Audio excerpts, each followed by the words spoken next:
Hello, everyone. Welcome to BizzTalk World Talk Show presented by Clickaway Creators. Today, we have Mr. Den Gingiss with us. Den is an international keynote speaker and customer experience coach who believes that a remarkable customer experience is your best marketing strategy ever. He has an experience of more than 2 decades. Being a professional career spanned multiple disciplines, including customer experience, marketing, social media, and customer service. He held leadership positions at McDonald's, Discover, and Humana as well. I mean, he has so many things to say because he, of course, himself is a speaker. So without further ado, let me, hold this mic to him and let me introduce you to the man himself. Hey, Dan, how are you doing? Well, hey there. Thank you so much for having me. I'm looking forward to the conversation. Hey, pleasure's all ours. It's always my pleasure to have individuals like you. I mean, it always helps us to get some more knowledge about the international business industry. So first of all, thank you very much for joining us. And as you heard, that I tried my level best to cover something about you, but it's time for our viewers to hear something about you in your own words. So if you can guide us through your journey so far, that would be wonderful. Sure. Well, I spent, as you said, more than 20 years in corporate America, mostly as a marketer. Fell in love with marketing coming out of college and started in what seems like the Stone Age is now in direct mail. So literally just paper marketing, sending advertisements either in the mail or the types of ads where you cut out a coupon in the newspaper and mail it in. And then as my career expanded, I got into digital marketing, email, social, website marketing, et cetera. And it was really when I led my first social media team that something jumped out at me about that channel. It was the first and still is, I think, the only marketing channel where people can talk back to you. If you think about it, through hundreds of years of marketing, on billboards and in magazines and newspapers and even on television commercials, there's no way for the customer to talk back. It's a one-way conversation. And then all of a sudden we introduce social media and now it's a two-way conversation. And I thought that was so fascinating as a marketer because it gets you so much closer to your customer. It helps you understand who they are on a human level, and not just as a persona or a segment, but as an actual person. And so I fell in love with that part. And actually, as so many people were talking about social media being a new marketing channel, I actually put my focus on social media being an engagement channel and a service channel. I thought that was far more interesting. And certainly what we saw in the early days, which is early mid 2010s, like, 2012, 13, was that people were coming to social media for customer service when the other channels they went to failed. Yeah. When they called and there was a long queue, or when they emailed and nobody emailed back. Now they're really mad and they come to social media. But what they found over several years was that coming to social media for service was actually a pretty good experience. It was fast. You didn't have to wait on hold. You could just, type your message and leave and come back. And so what happened over time is social became a channel of first resort where people came before any other channels. And that really pushed companies to have to be good at it. Hmm. And so I spent a lot of time at a number of companies standing up social customer care units there, and then eventually broadened my scope to customer experience because let's face it, every business has to care about customer experience. And as you mentioned before, my belief now as a marketer is that rather than focusing on your next marketing campaign, you should be focusing on the experience that your current customers have because you can turn them into your best marketers. Hmm. And that comes from some research that says that consumers are more likely to share positive experiences than they are negative ones. The Hmm. problem is, and I ask this whenever I speak around the world, I always ask audiences, we don't remember the last time we had a positive experience because we don't have very many of them. We have lots That's of right. negative ones. And in fact, the last time I asked this in front of an audience, the guy in the front row said, I just had a negative one this morning. Like those come to mind really quickly. And so today I teach companies how to create those positive experiences that we know people are going to talk about and Hmm. actually be the best kind of marketing you can have. Oh, that's That's wonderful. That's a good journey that you have. I mean, if we all can relate with this, everyone is a customer at least, so that we understand where you're coming from. You also have a book with you. I mean, for our viewers, Den is also an author of The Experience Maker. So then, if you can guide us through, some content of your book and what was the reference of the book, and why do you really thought of, writing a book? I mean, instead of giving, you are already a speaker, so why to write it down? Yeah. Well, first of all, here it is. This is the Experience Yeah, Maker. It's that actually is. hasn't come out yet. It's going to be out September 14th is the release date. And it's called the Experience Maker: How to Create Remarkable Experiences That Your Customers Can't Wait to Share. And really, as you pointed out, I started off as a speaker, and the way that I speak at conferences, events, business functions is I'm a storyteller. I don't believe just because I'm the one on stage that you should believe me. I mean, yeah, I bring a lot of experience in from my own work, but I love to tell stories of companies that are doing it right, of Mhm. companies that are creating remarkable experiences. And so I love telling these stories. And the filter that I always use on the stories, it's three things that they have to pass. The stories have to be simple, practical, and inexpensive. Mhm. So what I don't do is tell stories about companies that have brought in all of their client base for a private fireworks show that cost them $1 million. Mhm. Because most companies that are listening to the show or watching the show right now are going to be like, oh, great, Dan, that's awesome, but we can't afford to do that. So I really try to focus on stories where anybody watching can say, why are we not doing this at our company? We could start doing this tomorrow. I don't need permission from my boss because I'm not even going to spend any money. I'm just going to Mhm. change how we do something, or maybe change how we communicate to customers, and I'm going to improve the experience.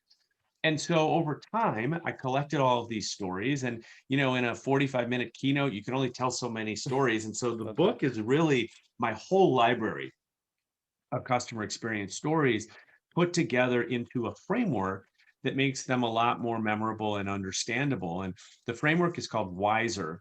And the Mhm. idea behind Wiser is I want to make you wiser than the competition when it comes to customer experience. Mhm. The first four letters of Wiser stand for witty, immersive, shareable, and extraordinary.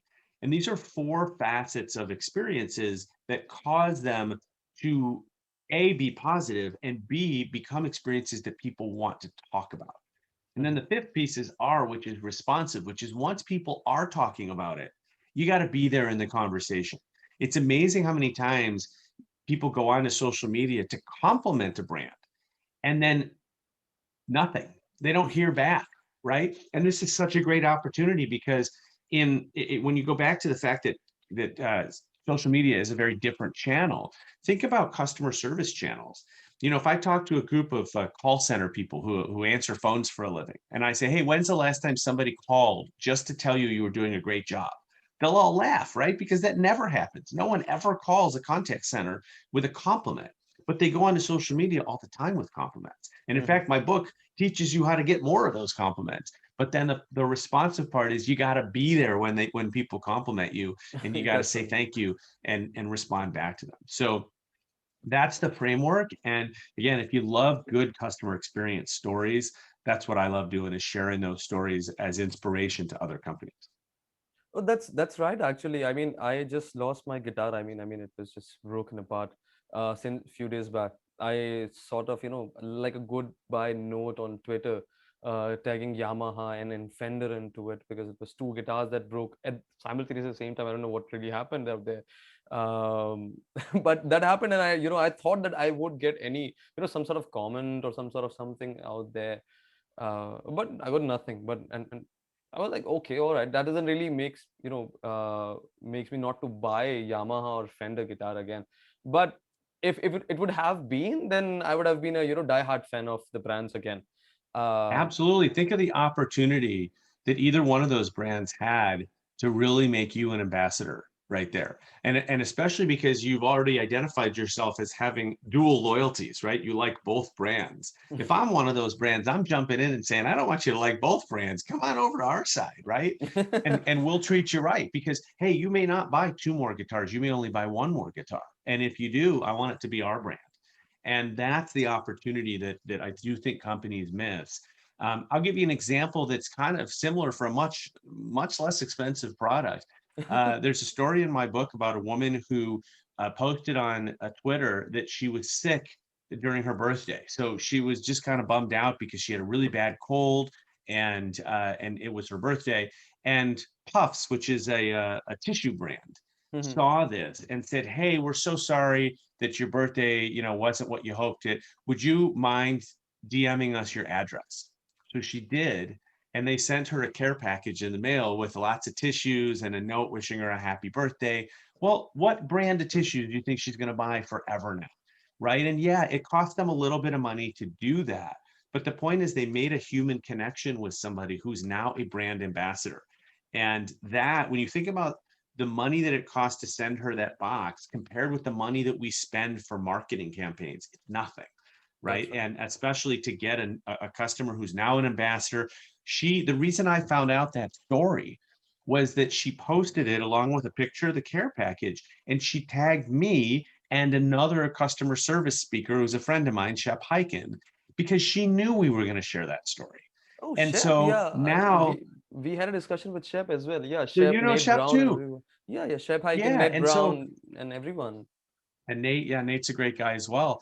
And so my point is that one brand, just because they were paying attention, and by the way, she never mentioned Puffs in her original post. She just said she had a cold on her birthday. But they were paying attention and they were responsive. And now not only do they have a customer who loves them, that she's an ambassador and she's sharing the love with other influencers, with other people on social media. And you can't buy that kind of marketing. That's right. And it really goes to the roots. I mean, let's face it, as human beings, as part of evolution, we are emotional. We guys are really emotional in terms of everything. So if you see something like this happening, I mean, not just that lady, but neighbors and the relatives, and I guess everyone around her will buy the same brand who really helped. I mean, it's a very in terms of investment, it's a very cheap marketing, but yet very rich marketing. It's like a value creation that they are doing. Uh, Exactly. And it's about, you mentioned emotion is a key part of it. It's about the human connection. And I'll say that especially after a year and a half of a pandemic where we sort of lost human connection because we were all stuck on screens, this yeah, stuff becomes even more important because that's people are craving that and they want human connection more than ever. And you think of it as, okay, well, it's only one person, but this is scalable, it is replicable. And I always like to say, when you segment your customers and you look at your customers as segments or as personas, what happens is I end up in a persona, which is I'm a mid 40s bald white guy in Chicago, right? Except there's probably a half a million mid 40s bald white guys in Chicago. So you haven't really created a segment. You haven't really created a persona that knows anything about me. right. You've put me in a group, but your marketing is not going to connect with me. But when you know me and you know that I'm a baseball fan and that I used to be a bartender and that I'm a speaker, now you've got a richer background on me and you can market to me better in a way that knows me. And I think that companies give up too quickly on getting to know their customers one on one. And really, what I'm preaching, by the way, is not getting to know all your prospects this way, but Mhm. getting to know the people that are already spending money with your company.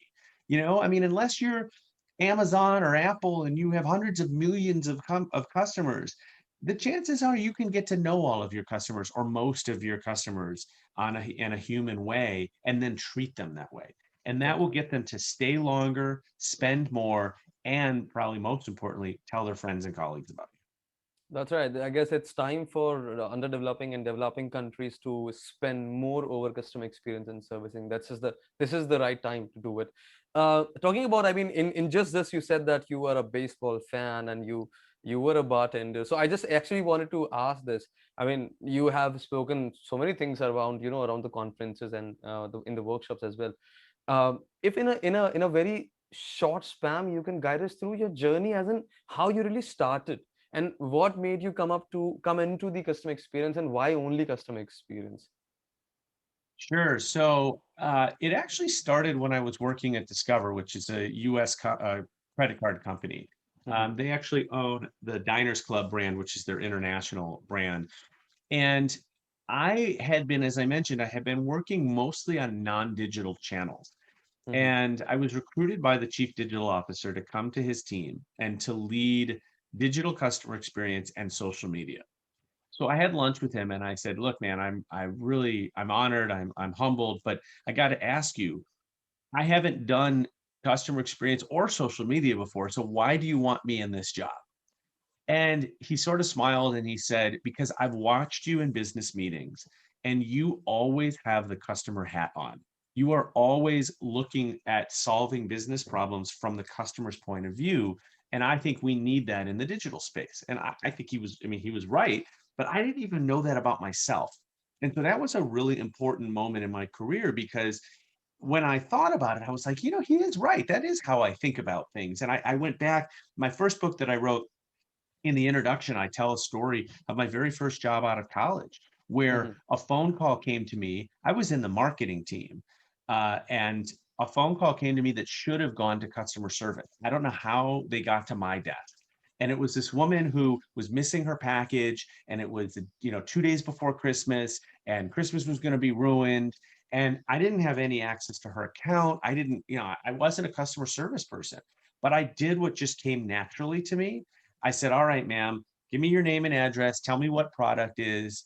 I'm going to get you this product, no matter how I have to do it.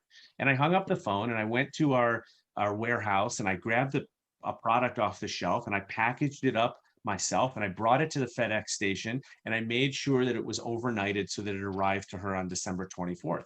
Now, I never asked for permission. I don't know if I was allowed to do that or not. I know it cost the company a little bit of money, but I also know that I did right by that customer and she remained loyal. And so when this guy at Discover sort of put it into words what he had noticed about me, it was a big change for me. So I went to this role and I absolutely loved it. First of all, when I started in social media, if you go to my Twitter handle, which is at dgingiss, and you know how it tells you when people joined Twitter. The day I joined Twitter was the day I started this job in customers in social media because I thought, well, I better figure out Twitter if I'm going to be leading a social media team. And then I started working on the website at Discover, 50 million logins every month. This is a pretty busy website. And I started realizing how much power I had to affect the experience, to make things better for people, to either remove barriers or to add positive experiences. And I would watch the customer satisfaction scores go up as we made changes. And it just, there's a rush. You feel like, wow, I pushed this button and look what happens. Our customers are so much happier.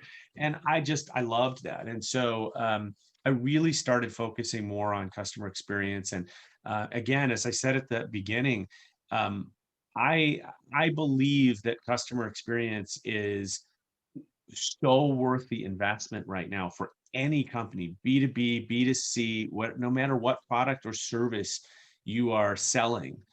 Your existing customers are the ones that are paying your salary, that are keeping the lights on, so to speak. And yet we're so focused on growing the business through more sales and more new customers that we're ignoring our current ones. And that is a That's right. big problem because ultimately, if you ignore a customer long enough, they're going to go to a different company that won't ignore them. And so once I got there, and even today, I like to say I live at the intersection of customer experience and marketing because I still am a marketer at heart, but I really believe that creating experiences is the way to market to people. As we look at what companies we want to do business with, and you said it before, so you're spot on. All of us are customers of something. We're all consumers, right? Of something. And this is why when B2B companies come to me and they say, well, does this apply to us?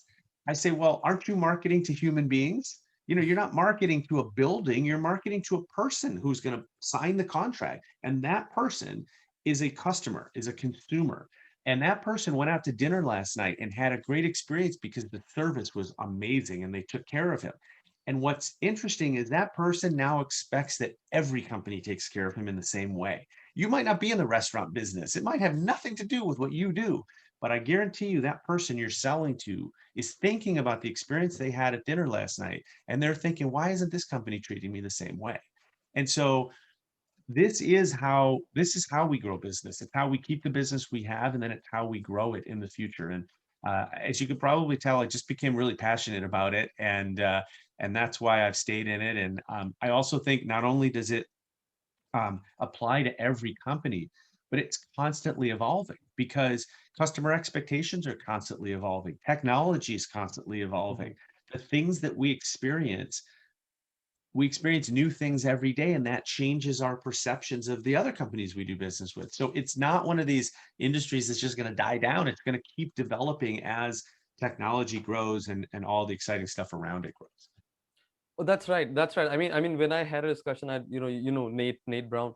I had a discussion with Nate. I'll try to put this video here or here. I mean, our viewers can find it somewhere in the icon. I shared one of my experience where whenever I used to travel back to my place. I mean, right now, after office when I go back, I used to buy a taco from a kiosk. Then I found out there's a new kiosk, and I thought, okay, let's try this one.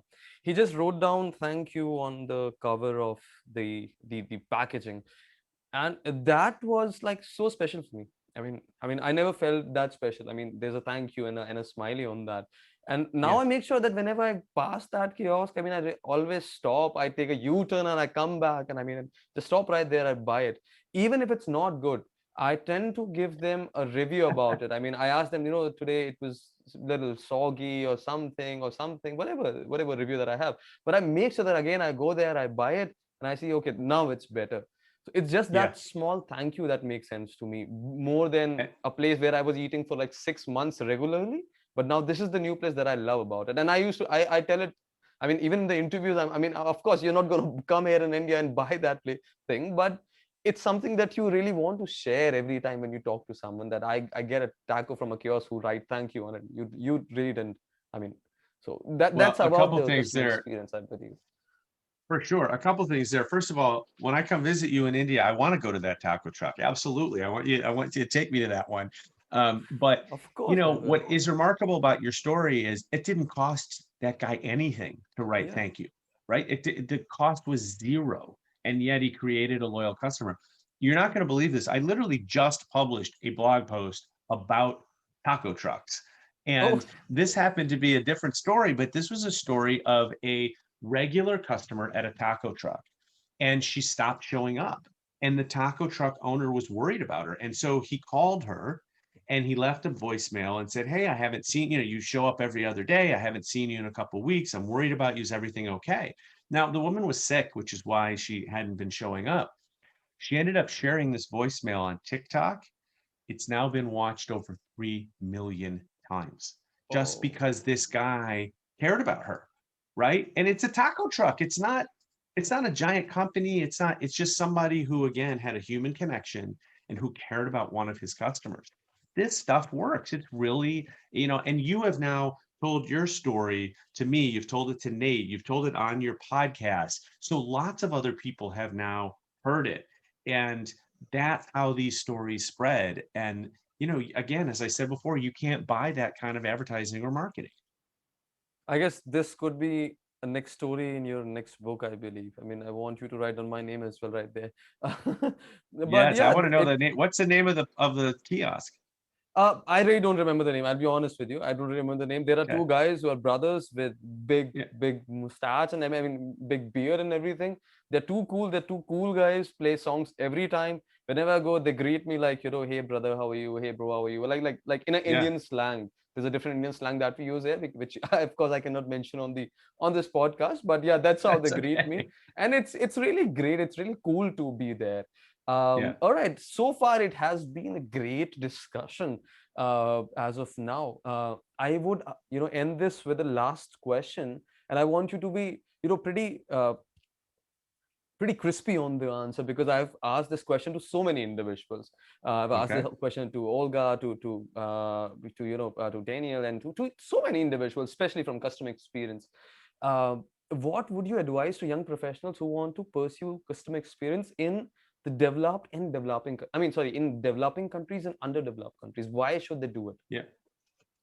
That's a great question. I think I have a couple pieces of advice. The first is you really have to know your company very well. Because ultimately, when you're in customer experience, you got to know enough to be dangerous about everything, because you can't predict what's going to happen. You can't predict that story or that thing that's going to resonate with people. It's just like when I spent time in social media. Man, I spent time in social media at McDonald's for a year. I saw things in social media I never thought I would see, right? Because people post all sorts of stuff that you can't believe they're posting. And so you have to know enough to be dangerous to be able to respond and react to that sort of thing. I think the other thing is, and we touched on it before, is just think like a customer. Think like, how do you like to be treated?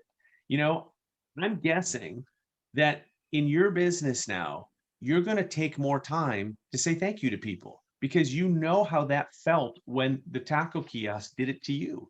And to be honest, I don't think what I do is magic or scientific. I don't think you need an MBA. I think you just need to think like a customer. And you know the old adage, do unto others as you want them to do unto you, right?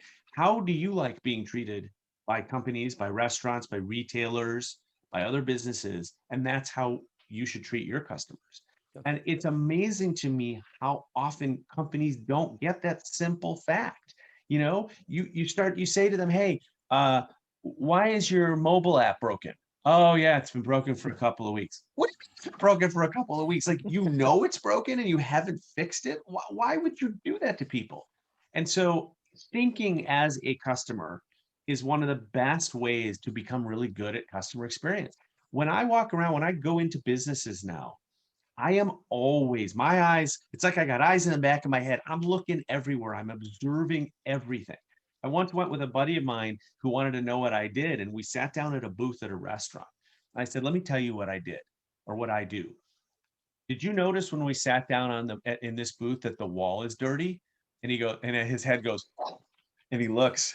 It's like, oh my God, the wall is dirty. I'm like, yeah, I noticed that the second we got here, before I even sat down, because I'm observant, because I've trained myself to just pay attention to stuff. That's how I get all these great stories that I talk about.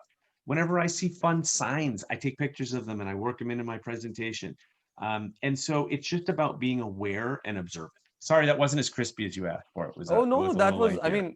I mean, the reason why I said crispy, because I mean, our viewers have heard this question so many times in my sessions, but I wanted to be, crispy from an angle so that they can pick out the common ones and understand, okay, that's the average of the discussion. I mean, that's Yeah. something that we should follow. Because I'll be honest with you, I'm working for a great organization. There is no such customer experience or customer experiencing individual. I mean, there's no designation, but the director of the organization that sits in really front of me, just front of me, he always thinks like that. The way you said, the customer hat is always on his Yeah. head, and he always talks about, what will this guy think if you ask this question in a podcast, or what will he think if he comes to your conference and if he doesn't see this. So just very, very small things make so many sense to us. Even Yeah. if your website is just not having a certain picture of the, if the color is too blue or too yellow, that makes, like, I mean, it looks pretty bad, guys. Let's change it to something. um all right, this was again a great session. I always enjoy sessions with customer experience individual, especially when he's an author and a speaker. And Oh, thank guys, you. just to let you know, it was a complete random session. We really enjoyed it. It was, I mean, there was nothing that I had, there was nothing that Dan had, and it is all about his journey in just like crispy and crunchy words. So I hope everybody enjoyed this, and I would love to, of course, thank you, Dan, so much for sharing such great insights with us, and we look forward to having a great chat with you again in future on some other trending Well, topics in the international business industry and of course customer experience industry as well. And for our my viewers, pleasure. pleasure's My all pleasure. ours Thanks for having always, me. Dan. Pleasure's all ours. And for our viewers, if you like this chat with Dan, please don't miss and like this like button right there if you like this video, and share this video across to your peers, and also subscribe to Click Away Creators YouTube channel to appreciate what we do. And you have more coming in from industry leaders like Mr. Dan Gingiss. This was Sagar for BizzTalk World Conference, signing off. Thank you very much.